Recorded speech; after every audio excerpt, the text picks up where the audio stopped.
ভারতের মুম্বাইয়ে ধূলিঝড়ের আঘাতে বড় একটি বিলবোর্ড পড়ে মৃতের সংখ্যা বেড়ে 14 হয়েছে।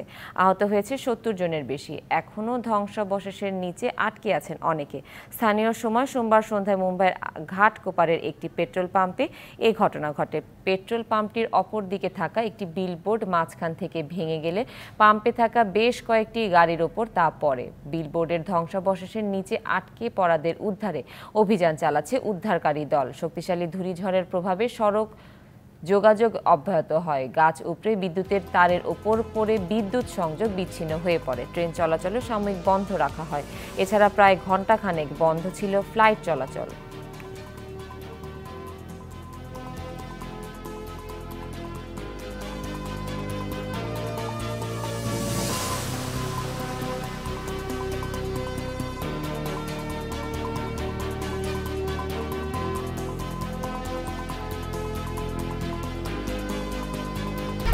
এক দুই তিন ঢাকায় জমি জিতে নিন 100% ক্যাশব্যাক সহ 20 কোটি টাকার পুরস্কার।